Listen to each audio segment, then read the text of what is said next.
사랑하는 성도 여러분, 여러분들은 인생의 롤 모델이 있습니까? 또 혹은 신앙의 롤 모델이 있습니까? 이 롤 모델이라는 것은 내가 본받고 싶은 그런 대상, 내가 따라가고 싶은 대상을 롤 모델이라고 합니다. 사람들은 이 자신의 인생에 있어서 또 신앙에 있어서 롤 모델을 찾죠. 여러분들은 그 롤 모델을 찾고 계십니까? 혹은 여러분들에게는 그 롤 모델이 있습니까? 우리가 이 롤 모델을 갖고 싶은 것은 이것이 우리의 삶과 혹은 신앙의 기준이 되고 또 목표가 되기 때문에 그렇습니다. 이 롤 모델을 따라가면서 우리가 좀 더 나은 삶, 좀 더 나은 신앙 생활을 위하려고 우리가 몸부림치는 것이죠. 그래서 이런 신앙의 롤 모델을 우리가 우리 주변에서 찾습니다. 많은 사람들이 알고 또 존경할 만한 사람을 찾기도 하고 또 함께 신앙생활을 하면서 교회 안에서 그 롤 모델을 찾기도 합니다. 그런데 대부분의 사람들은 성경에서 신앙의 롤 모델을 찾지요. 그 중에 가장 대표적인 인물이 우리가 잘 아는 다윗, 또 오늘 본문의 주인공인 다윗입니다. 이 다윗은 당시 유대인들 뿐만 아니라 이 시대를 살아가는 우리 모든 그리스도인들에게도 본받을 만한 그런 아주 중요한 본이 되는 인물입니다. 그런 모범적인 인물이라는 것입니다. 다윗의 삶이 어떠했길래 우리가 이 다윗을 롤 모델로 삼으려고 할까요? 성경은 다윗이 어떠한 사람인지를 이렇게 평가하고 있습니다. 우리가 읽지는 않았지만 사무엘상 13장 14절에 보면요, 여호와께서 그의 마음에 맞는 사람을 구하여 여호와께서 그를 그의 백성의 지도자로 삼으셨느니라. 여호와께서 그의 마음에 맞는 사람을 구하여 백성의 지도자로 삼으셨다라는 것은 무엇입니까? 그 마음에 합한 사람, 그 마음에 맞는 사람이 바로 다윗이었다라는 거예요. 다윗이 하나님의 마음에 맞았기 때문에 백성의 지도자로 삼으셨다라는 것입니다. 그리고 사도행전 13장에서 사도 바울은 안디옥에서 이 구약 말씀을 인용하여 설교하면서 이렇게 설명하고 있어요. 내가 이새의 아들 다윗을 만나니 내 마음에 맞는 사람이라 내 뜻을 다 이루리라. 이새의 아들인 다윗이 하나님 마음에 맞는 사람이었기 때문에 하나님의 뜻을 이 다윗을 통해서 이루신다라는 거예요. 그래서 이 다윗 이후에 다윗의 후손으로 예수 그리스도가 오셨던 것입니다. 이처럼 다윗은 하나님의 마음에 맞는 사람이었다라는 평가를 받고 있어요. 그래서 하나님은 그를 이스라엘의 지도자, 왕으로 삼으셨고 또 하나님이 계획하고 원하시는 바를 그 뜻을 다윗을 통해서 이루셨다라는 것입니다. 다윗은 바로 이렇게 하나님 마음에 합했던 사람, 마음에 맞았던 인물이고 하나님의 뜻을 이루는 데 중요한 시점에 있었던 사람이에요. 우리 인생의 목적이 바로 하나님의 마음에 맞는 사람이 되는 것이고 또 우리를 통해서 하나님의 뜻을 이루어지는 것이 우리의 인생의 목적 아닙니까? 그런 면에서 다윗은 우리가 본받아야 할 모범이 되는 아주 중요한 인물인 것입니다. 그렇다면 다윗이 어떻게 하나님을 섬겼기에, 어떻게 하나님과 깊은 관계를 맺었기에 우리의 롤 모델이 될 수 있냐라는 거예요. 다윗은 하나님을 참으로 사랑했던 인물이고 하나님과 좋은 관계를 맺었던 사람입니다. 그 단면을 오늘 본문은 보여주고 있어요.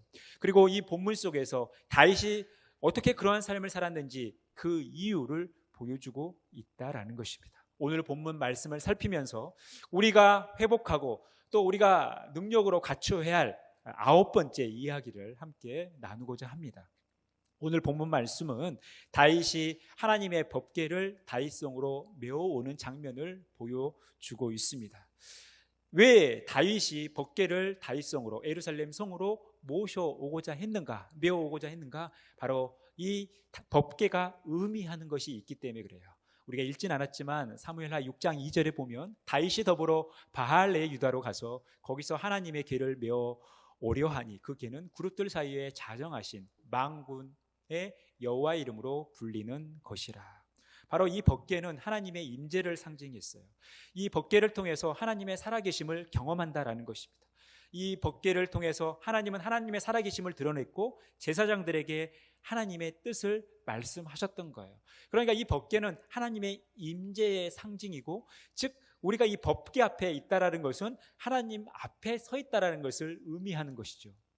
그래서 다윗은 이 하나님의 임재의 상징이라고 하는 이 법궤를 예루살렘의 중심에 다윗성에 모셔오게 함으로 말미암아 이제 이 나라는 왕인 내가 통치하는 나라가 아니라 이스라엘의 진짜 왕이신 하나님이 통치하는 나라, 하나님이 임재하시는 나라, 그 하나님의 역사가 있는 나라를 소망하며 법궤를 옮겨오려고 했던 거예요.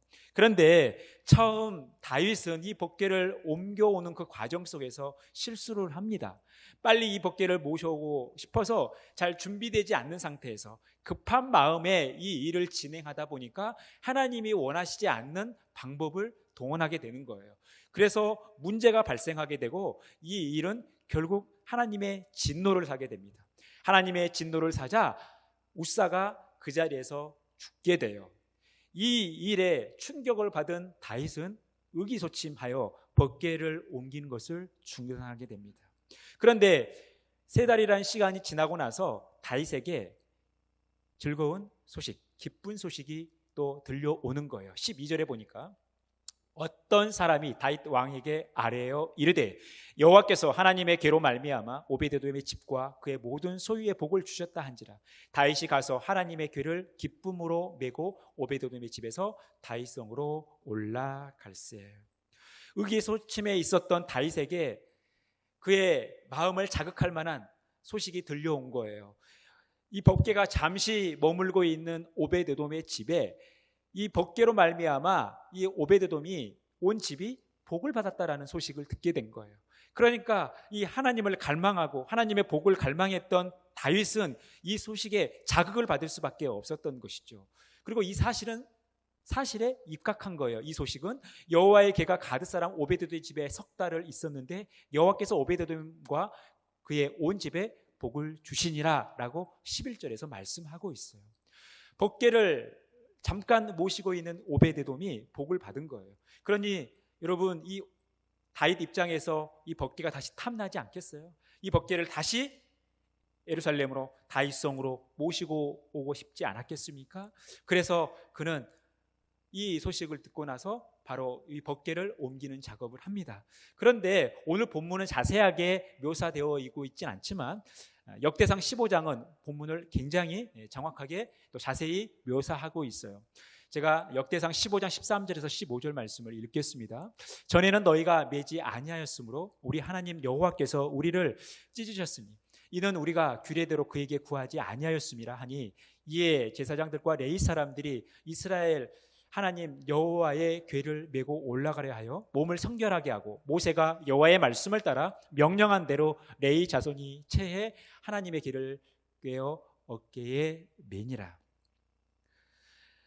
이 역대상 15장에서 이 법궤를 옮기는 장면이 자세하게 묘사되고 있는데 하나님의 법궤를 옮길 때는 민수기 4장 15절에서 말씀하는 것처럼 아무나 이 법궤를 옮기는 것이 아닙니다. 레위 지파 중에 고핫 자손이 법궤를 옮겨야 돼요.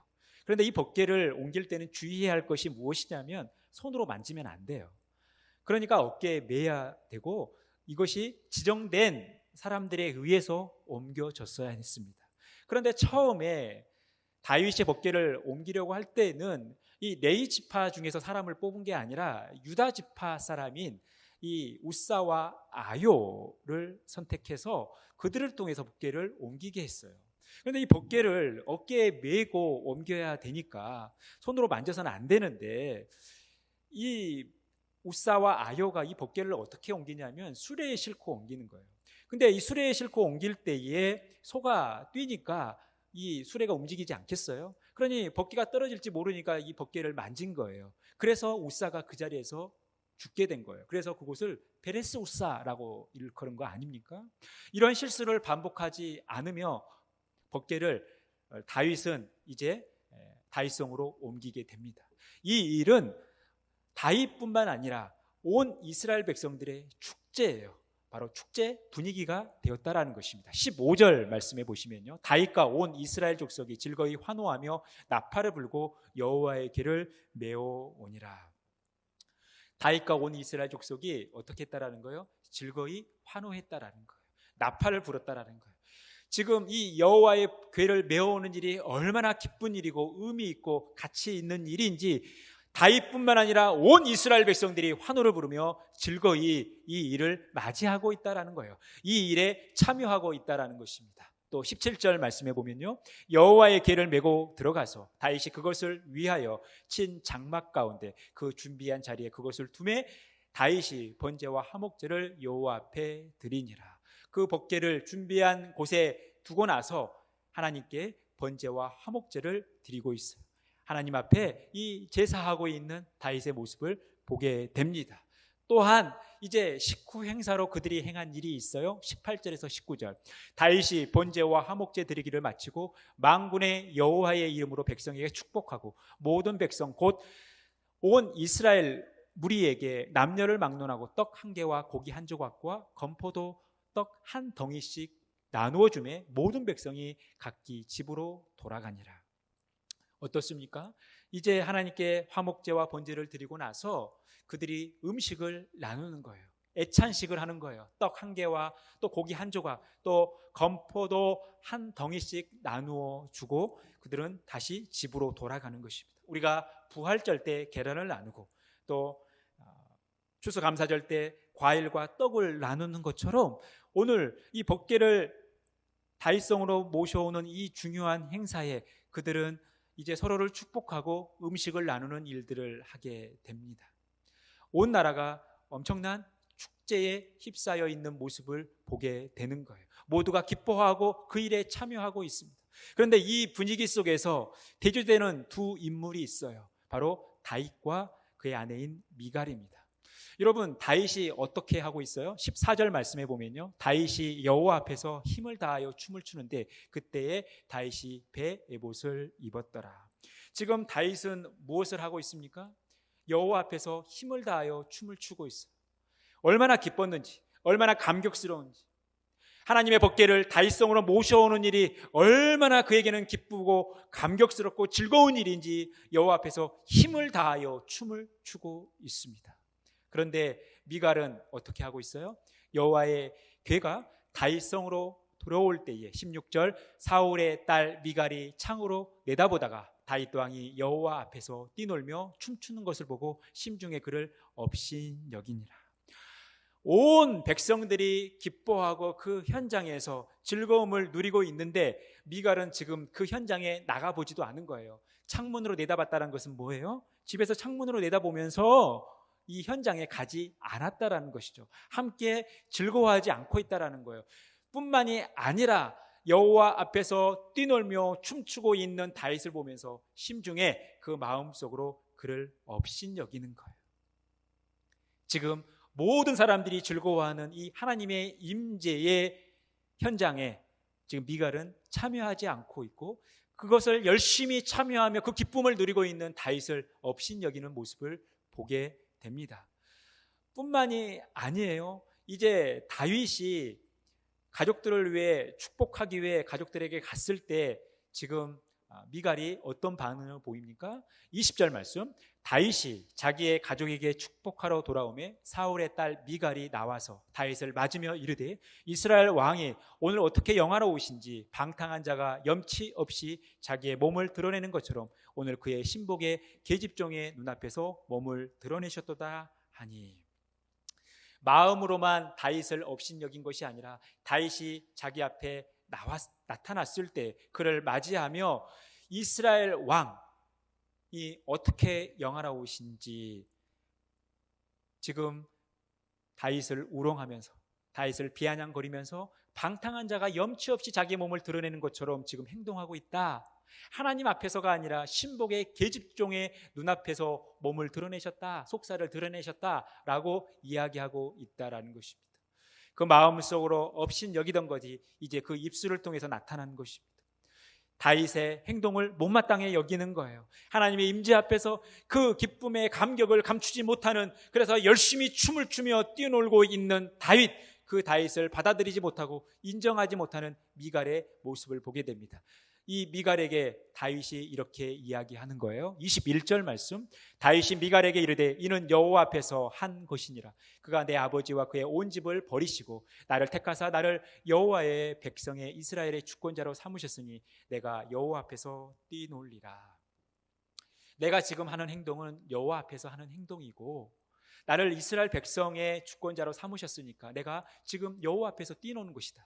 그리고 22절에 보니까 내가 이보다 더 낮아져서 스스로 천하게 보일지라도 내가 말한 바 계집종이라 내가 높임을 받으리라 한지라. 내가 지금보다 더 낮아지고 더 천해 보인다 할지라도 나는 이 일을 계속할 거라는 것이죠. 그리고 이것은 내가 후회함이 없는 의미 있는 가치 있는 일, 하나님께서 기뻐하시는 일이라는 거예요. 내가 아무리 낮아진다 하더라도 나는 계집종들로부터 오히려 높임을 받는 그런 삶을 산다라고 다윗이 이야기하고 있다라는 것입니다. 다윗의 삶과 미갈의 삶이 이렇게 나뉘는 거예요. 이렇게 대조적으로 보여지는 거예요. 그렇다면 하나님 앞에서 다윗이 이렇게 행동하고 미갈이 이렇게 행동했던 그 이유가 어디에 있냐라는 거예요. 그들의 삶을 갈라놓은 결정적인 근거가 어디에 있냐라는 것입니다. 여러분, 다윗은 지금 다윗의 모든 행동 앞에서 항상 등장하는 말이 뭐예요? 여호와 앞에서요. 여호와 앞에서 그는 뛰놉니다. 여호와 앞에서 그는 즐거이 춤을 추는 거예요. 여호와 앞에서 번제와 화목제를 드리고 있다라는 거예요. 이 다윗의 모든 행위는 여호와 앞에서라는 거예요. 그가 법궤 앞에서 행한 이 모든 일은 이 법궤가 의미하는, 법궤가 상징하는 하나님의 임재 앞에 서 있는 반응이라는 것입니다. 그는 하나님의 임재 앞에 하나님을 받아들이고 하나님으로 인하여 기뻐하고 즐거워하고 있다라는 것입니다. 하나님과 친밀한 관계를 맺으며 하나님께서 원하시는 반응을 보이고 있다라는 거예요. 그래서 다윗은 그가 왕으로 있었지만 그 체면을 생각하지 않고 왕복을 벗어버리고 배 에봇을 입고 제사장들이 입는 이 제사장 겉옷을 입고 그가 춤추며 뛰놀고 있다라는 것입니다. 그는 부끄러워하지 않았어요. 그가 빙빙 돌았어요. 빙빙 돌 때 그가 춤추는 그 모습은 어떤 모습이냐면 왕이 즉위식을 할 때 백성들이 추는 춤을 추고 있는 거예요. 지금. 그러면 지금 다윗이 이 백성들이 추는 춤을 추고 있다는 것은 무엇을 의미합니까? 자기가 이스라엘의 왕이지만 이스라엘의 진짜 왕은 하나님이시라는 거예요. 그러니까 지금 이 법궤를 예루살렘 성, 이 다윗성으로 옮기는 이 작업은 하나님이 이스라엘 왕으로 즉위하는 그 즉위식의 현장이라는 거예요. 그러니까 지금 다윗은 왕으로서가 아니라 한 백성의 한 명으로서 하나님이 이스라엘의 왕이 되시는 이 즉위식을 춤추며 함께 즐거워하고 있다라는 거예요. 이것이 다윗의 겸손이고 다윗의 낮아짐이라는 것입니다. 그는 하나님의 임재가 너무나 감격스러웠기 때문에 이 땅은 내가 통치하는 것이 아니라 내가 다스리는 것이 아니라 하나님이 통치하시고 다스리시는 그런 나라이기 때문에 그런 하나님의 나라이기 때문에 나는 기뻐하고 즐거워할 수밖에 없다라고 그는 지금 행동으로 보여주고 있다라는 것입니다. 반면에 미갈은 어떻습니까? 그 하나님의 임재를 부정하는 거예요. 그가 창문에서 하나님 앞에서 춤추는 그 다윗의 모습을 보면서도 그 하나님의 임재를 인식했음에도 불구하고 그것을 받아들이지 않고 인정하지 않고 다윗을 못마땅히 여기는 거예요. 그러니까 여러분, 이 다윗을 못마땅히 여기는 것은 다윗만 못마땅히 여긴 것이 아니라 하나님을 못마땅히 여긴다라는 것입니다. 여러분, 다윗은 왕이죠. 그래서 다윗이 춤추고 있는 그 모습을 볼 때 다윗 왕이 춤추고 논다라고 왕이라는 표현을 정확하게 쓰고 있어요. 그런데 여러분, 이 미갈이라는 이름 앞에 어떤 수식어가 붙어요? 다윗의 왕비, 다윗의 아내, 이스라엘의 왕비, 이런 표현을 쓰고 있지 않고 사울의 딸 미갈이라는 표현을 쓰고 있다라는 거예요. 이것은 무엇입니까? 다윗을 대적하며 결국 하나님을 대적함으로 멸망으로 갔던 사울의 전철을 지금 미갈이 따라가고 있다라는 거예요. 그러니까 이 미갈의 행위는 단순히 그의 남편인 또 이스라엘의 왕인 다윗을 업신 여기는 것이 아니라 하나님을 업신 여기는 것이고 하나님을 무시하는 것이고 하나님의 임재를 인정하지 않는 이런 불신앙의 모습이라는 것입니다. 그래서 지금 성경 기자는 사울의 딸인 미갈 앞에 항상 사울의 딸이라는 수식어를 붙이고 있고 다윗에게는 왕이라는 칭호를 붙이고 있다라는 거예요.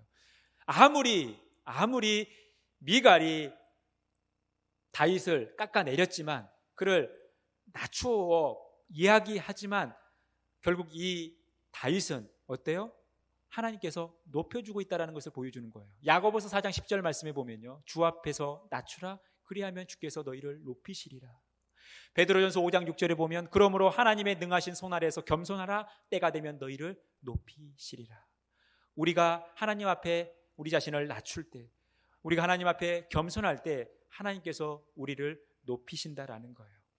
오늘 다윗은 그가 정말 낮아진 모습으로 한 백성의 일원처럼 하나님의 임재 앞에 춤추며 뛰노는 그 모습 속에서 이 성경 기자는 다윗을 높이고 있다라는 거예요. 다윗을 존귀하게 여기고 있다라는 것입니다. 아무리 우리 인간이 낮아진다 할지라도 하나님이 우리를 높이시면 우리가 높아지는 거예요. 아무리 우리가 우리 자신을 향하여 천하다 여긴다 할지라도 하나님이 우리를 존귀하게 여기시면 우리는 존귀한 자들이 된다라는 것입니다. 저와 여러분의 삶 가운데 이 은혜가 넘치기를 간절히 축원합니다. 날마다 하나님께서 높이시는 삶, 비록 나는 낮아지고 나는 더 겸손해지지만 하나님께서 나를 높이시고 하나님께서 나를 존귀하게 만드시는 그런 놀라운 일들을 경험하는 저와 여러분의 복된 삶이 되어지기를 간절히 축원합니다. 그렇다면 여러분, 오늘 이 다윗이 이와 같이 하나님 앞에 뛰어놀았던 하나님의 임재를 경험하면서 하나님의 임재에 너무나 감격스러운 나머지 정말 왕으로서 하기에는 좀 천박해 보이는 이 행동들을 했던 이유가 어디에 있었냐라는 거예요.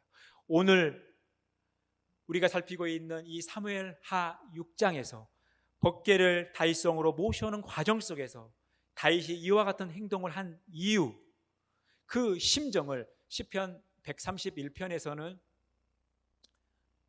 이렇게 묘사하고 있습니다. 여호와여, 내 마음이 교만하지 아니하고 내 눈이 오만하지 아니하오며 내가 그 큰 일과 감당하지 못할 놀라운 일을 하려고 힘쓰지 아니하나이다. 실로 내가 내 영으로 고요하고 평온하게 하기를 젖된 아이가 그의 어머니 품에 있음 같게 하였나니 내 영혼이 젖된 아이와 같도다. 이스라엘아, 지금부터 영혼까지 여호와를 바랄지어다. 지금 다윗이 이와 같이 행동을 했던 이유가 어디에 있다라는 거예요? 자기가 지금 어린 아이와 같이 하나님께 나아가고 있다라는 거예요. 어린 아이와 같이 하나님을 바라보고 있다라는 거예요. 어린 아이의 심정으로 하나님과 만나고 있다라는 거예요. 어린 아이 같은 심정으로 하나님 앞에 반응하고 있다라는 것입니다. 바로 다윗이 이렇게 행동했던 이유가 바로 이 어린 아이와 같은 심령을 가진 것입니다. 여러분, 우리의 삶이라는 것이 바로 이런 어린 아이와 같은 삶을 살아가야 한다라는 것입니다. 결국 이 일로 인하여 다윗은 어떠한 일을 경험하게 되냐면 7장에 가서 하나님과 언약을 맺습니다. 하나님과 언약을 맺고 나서 8장에 가면 그가 전쟁할 때마다 이기게 되는 거예요. 사무엘하 8장 6절에 보면요, 다윗이 다메섹 아람의 수비대를 두매 아람 사람이 다윗의 종이 되어 조공을 바치니라. 다윗이 어디로 가든지 여호와께서 이기게 하시니라. 14절에도 보니까 다윗이 에돔의 수비대를 두되 온 에돔의 수비대를 두니 에돔 사람이 다 다윗의 종이 되니라. 다윗이 어디로 가든지 여호와께서 이기게 하셨더라. 어린 아이와 같은 심정으로 하나님 앞에 반응했던 다윗에게 하나님은 언약을 체결하시고 하나님의 뜻을 다윗을 통해서 이루어 가실 뿐만 아니라 다윗은 늘 하나님께 묻고 또 하나님께서 하라는 대로 하니까 모든 전쟁에서 어디를 가든지 누구를 만나든지 다 이기게 되었다라는 것입니다. 이것이 다윗의 삶이었어요. 반면에 미갈은 어떻게 됩니까? 23절 말씀 보시면 그러므로 사울의 딸 미갈이 죽는 날까지 그에게 자식이 없으니라. 미갈이 죽는 날까지 자식이 없었다는 것은 두 가지 측면이 있어요. 하나는 더 이상 다윗이 미갈을 가까이 하지 않았다는 거예요. 잠자리를 하지 않았다는 것을 보여주죠. 한 여인으로서 한 남자에게 사랑을 받아야 할 그 여인의 삶이 송두리째 날아가 버린 것입니다.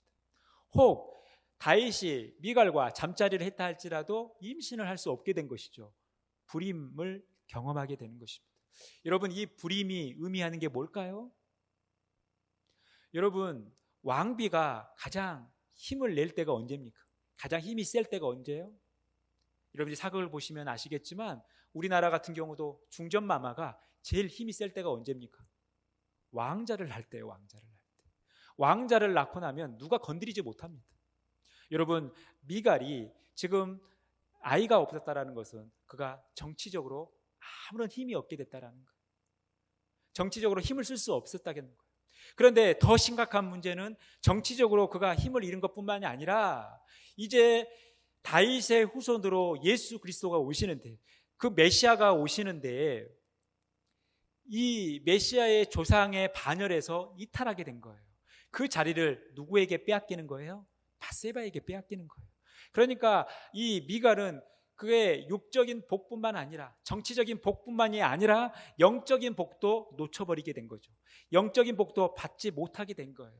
바로 이런 비참한 삶을 살게 된 것입니다. 하나님의 임재를 바라보지 못하고 거기에 함께 즐거워하지 못했던 미갈의 삶은 이렇게 비참할 수밖에 없었습니다. 바로 하나님 앞에서 어린 아이와 같이 반응했던 다윗과 그렇지 않았던 미갈의 삶이 이렇게 나뉘는 거예요. 여러분, 이 다윗을 어려서부터 지켜보면서 왕이 된 솔로몬도 자신을 이렇게 표현하고 있어요.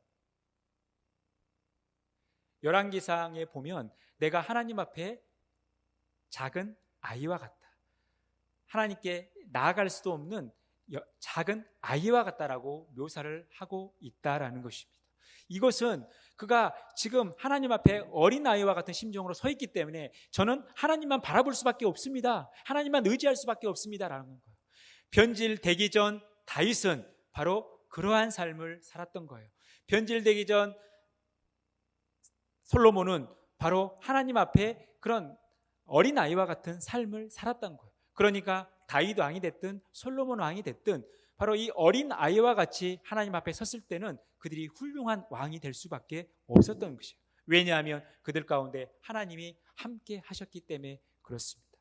여러분, 우리가 사고하고 또 판단하고 또 우리의 감정을 전체적으로 이렇게 통치하고 이렇게 조절하는 이 기능을 하는 것을 우리는 자아라고 합니다. 자아. 그래서 한 사람을 이해하는 데 있어서 저 사람이 어떤 자아를 가지고 있는가, 이것을 이해하는 거예요. 그런데 이 사람을 이해하는데 우리가 사용하는 하나의 개념이 뭐냐면 이 교류 법칙이, 이 교류 원칙인데, 이것은 무엇이냐 하면 우리 인간에게는 세 가지의 자아가 있다라는 거예요. 그 자아가 어떤 자아냐면 부모 자아, 또 성인 자아, 아이 자아가 있다라는 거예요. 그런데 이 부모 자아, 성인 자아, 아이 자아가 어려서부터 부모님의 영향을 받아서 내면에서 형성화되어지고 시간이 지나서 나이와 상관없이 이런 자아가 우리 안에 표출된다라는 거예요. 그러니까 우리가 흔히 이런 말들을 쓰지 않습니까? 저 아이는 아이인데 어른 같아. 저분은 어른인데 아이 같아 라는 표현을 쓰지 않습니까? 어른 같은 아이, 아이 같은 어른이라는 표현을 쓰는 거예요. 왜냐하면 우리 안에 그런 자아들이 나타나기 때문에 그러는 거예요. 그런데 부모 자아는 또 어떻게 세분화되냐면 양육하는 부모 자아와 비판하는 부모 자아로 구분이 되어지는 거예요. 그리고 아이 자아는 순응하는 아이 자아와 또 자유로운 아이 자아로 나뉜다라는 거예요. 그러면 여러분, 우리가 이 자아들이 우리의 삶 속에서 또 하나님의 관계 속에서도 이것들이 나타나는데, 우리가 하나님 앞에 드러내야 할, 나타나야 할 자아가 무엇일까요? 바로 순응하는 아이 자아라는 거예요. 우리가 하나님 앞에서는 늘 순종적인 어린 아이와 같은 모습으로 서야 된다라는 것입니다. 그럴 때 하나님께서 우리에게 은혜를 베풀어 주시고 우리의 삶을 책임져 주신다라는 것입니다. 사랑하는 성도 여러분, 늘 하나님 앞에 어린 아이와 같은 삶을 살아가시는 저와 여러분의 복된 삶이 되어지기를 간절히 축원합니다. 그래서 마태복음 18장 3절에서 4절에 보면요, 예수님께서도 천국의 본질을 이렇게 말씀하고 있어요. 이르시되 진실로 너희에게 이르노니 너희가 돌이켜 어린 아이들과 같이 되지 아니하면 결단코 천국에 들어가지 못하리라. 그러므로 누구든지 이 어린 아이와 같이 자기를 낮추는 사람이 천국에서 큰 자니라. 또 누가복음 18장 17절에 보면 내가 진실로 너희에게 이르노니 누구든지 하나님의 나라를 어린 아이와 같이 받아들이지 않는 자는 결단코 거기 들어가지 못하리라 하시니라. 여러분, 천국의 본질이 여기에 있다라는 거예요. 우리가 하나님의 나라를 섬기는 데 있어서, 예수 그리스도를 받아들이는 데 있어서 어린 아이와 같은 태도를 취해야 된다는 거예요. 이 어린 아이와 같은 삶을 살아가야 한다는 것입니다. 여러분, 이 어린 아이가 보여주는 게 뭡니까? 완벽함이 아니죠. 순수성이 아니에요. 이 어린 아이가 가지고 있는 특징은 단순성이고 의존성이에요.